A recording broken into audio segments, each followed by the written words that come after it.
क्या द्रौपदी मन ही मन कर्ण से प्रेम करती थी? क्या द्रौपदी ने भीम के पुत्र घटोत्कच को श्राप दिया था सिर्फ इसलिए कि उसने उनका अपमान कर दिया था? क्या द्रौपदी ने दुर्योधन को कहा था, अंधे का पुत्र अंधा जिसके चलते हुआ था, महाभारत का भयानक युद्ध?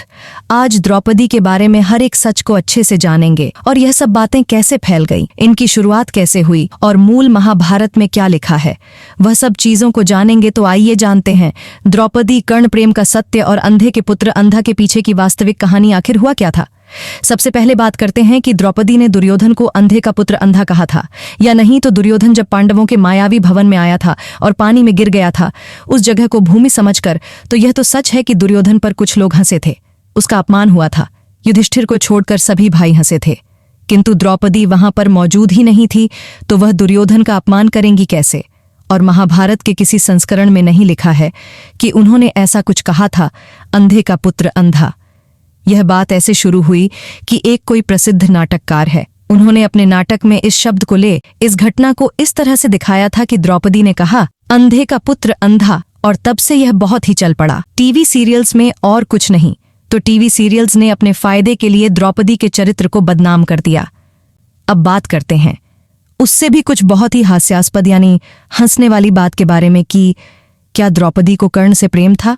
दोस्तों, इसको हम सीधे कुछ बताने की कोशिश नहीं करेंगे, क्या क्या हुआ था महाभारत में उतना ही बता देंगे तो आपको पता चल जाएगा। पहले यह जान लेते इसके पीछे मूर्खों की कौन सी कहानी प्रसिद्ध है। तो मूल महाभारत में जो लिखा है वह बाद में बताएंगे। एक भील महाभारत करके भीलों की महाभारत है, उसमें ऐसा एक कहानी है। दोस्तों, हम कहानी को शॉर्ट में मतलब संक्षेप में बताएंगे, क्योंकि क्या ही फर्क पड़ता है जब कहानी ही झूठी हो। तो कहानी कुछ इस तरह से है कि एक ऋषि थे, उनको भूख लगा था और वह एक पेड़ से फल तोड़कर खाना चाहते थे।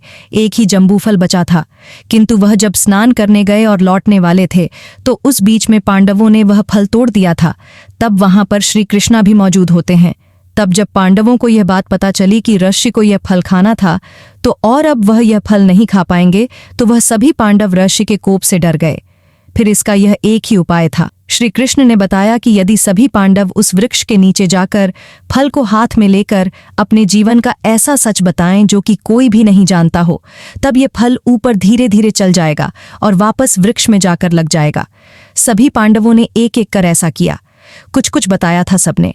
उसके बाद द्रौपदी की बारी आई तो उन्होंने भी अपना कुछ सच बताया, लेकिन वह फल ऊपर नहीं जा रहा था, थोड़ा सा ही बाकी था पेड़ में वापस लगने में। तो उनसे श्री कृष्ण ने कहा कि द्रौपदी कुछ बात छुपा रही है। यह भील महाभारत में लिखा है कि तब द्रौपदी ने कहा था कि मुझे कर्ण से मन ही मन प्रेम है। दोस्तों, इस भील महाभारत में ऐसी और बहुत बेकार बातें लिखी है जिसे कोई भी महाभारत जानने वाला व्यक्ति आसानी से पकड़ सकता है। पता नहीं किस मूर्ख ने लिख दिए, चलिए कोई बात नहीं। अब बताते हैं कि आखिर द्रौपदी और कर्ण के बीच में महाभारत में हुआ क्या था। आपको खुद ही पता चल जाएगा कि कितना प्रेम था। तो कर्ण ही वह था जिसने भरी सभा में द्रौपदी वस्त्रहरण का सुझाव सबसे पहले दिया था। उसने कहा था कि द्रौपदी को निर्वस्त्र कर दो। जब भी कर्ण और द्रौपदी का आमना सामना हुआ तो एक तो बहुत कम हुआ था, न कि जैसे आज की टीवी सीरियल्स में दिखाते हैं कि हर दूसरे दिन आमना सामना हो जा रहा था। ऐसा कुछ नहीं है, और जब हुआ भी तो एक दूसरे के प्रति दोनों में बहुत ही क्रोध था। श्री कृष्ण से द्रौपदी कहती हैं कि जब हम वनवास के लिए निकल रहे थे, हस्तिनापुर से सिर्फ 4 ही मनुष्य थे जो नहीं रो रहे थे, नहीं तो पूरा हस्तिनापुर रो रहा था। वे 4 थे, दुर्योधन, दुशासन, शकुनी और कर्ण। तो कर्ण को द्रौपदी हमेशा इसी तरह एक शत्रु के रूप में याद करती हैं। कर्ण ने द्रौपदी को वेश्या कहा था। दोस्तों, हमें इन सब बातों की भी आवश्यकता नहीं है, क्योंकि द्रौपदी पतिव्रता स्त्री थी, तो यह सब कारण की आवश्यकता ही नहीं है। किंतु फिर भी हमने बता दिया कि कर्ण द्रौपदी के बीच में महाभारत में क्या क्या बातें हुई थीं। तो यह भी पूरी तरह से मूर्खतापूर्ण बात है जो आजकल टीवी सीरियल्स में छुपे तौर पर दिखाने का कोशिश किया जाता है कि द्रौपदी कर्ण से प्रेम करती थी। अब आते हैं कि क्या द्रौपदी ने घटोत्कच को श्राप दिया था। दोस्तों, यह कहानी भी झूठी है, तो आपको कहानी लगभग समझा देते हैं, क्योंकि क्या ही फर्क पड़ता है एग्जैक्ट कहानी क्या थी जब हर बार कहानी बदलती रहती है। तो इसमें है कि द्रौपदी और पांडवों से मिलने घटोत्कच आया था, तो उसने द्रौपदी का अपमान किया था, उसको प्रणाम नहीं करके। कुछ में कहा जाता है कि हिडिंबा ने मना कर दिया था घटोत्कच को द्रौपदी को प्रणाम करने से। बात यही है कि द्रौपदी का उसने सम्मान नहीं किया था, तो द्रौपदी ने भीम के पुत्र घटोत्कच को श्राप दे दिया था। यह पूरी तरह से झूठ बात है। मूल महाभारत में इसका कोई भी वर्णन नहीं और इसके आसपास भी ऐसा कुछ वर्णन नहीं है। क्या द्रौपदी ने कर्ण से विवाह करने से मना कर दिया था, यह कह कि वह सूत पुत्र है? तो दोस्तों, हाँ, महाभारत के कुछ संस्करण में ऐसा वर्णन आता है और कुछ में ऐसा भी लिखा है कि अंगराज कर्ण धनुष की प्रत्यंचा चढ़ाने में ही असफल हो गए थे। दोस्तों, हो सकता है आपको इस बात पर विश्वास नहीं हो, लेकिन आपने जो भी बातें बहुत अधिक सुनी है, हो सकता है वह झूठी हो। जैसे कि उदाहरण के तौर पर लोगों ने सुना है कि कर्ण अर्जुन के रथ को 2 डेग पीछे हटा दिया था। अर्जुन 24 डेग पीछे हटा दिया था, तो श्री कृष्ण कर्ण की तारीफ करने लगे कि उसने उस रथ को 2 डेग पीछे हटा दिया, जिस पर स्वयं भगवान श्री कृष्ण हनुमान जी हैं। तो आपने ऐसा ही कुछ सुन रखा होगा। यह जानकर चौंक जाएंगे कि ऐसा कुछ भी कभी नहीं हुआ था। बात बहुत ही प्रचलित हो सकती है, लेकिन पूरी तरह से झूठ है। ऐसा कुछ मूल महाभारत में वर्णित नहीं है। ये पता नहीं किसने बनाया है और यह बहुत ही प्रचलित हो गया है। पर लोग पूरे शान से, पूरे एकदम जोश से इस घटना का वर्णन करते हैं, जबकि इतना भी नहीं पता कि महाभारत में ऐसा कुछ लिखा ही नहीं है।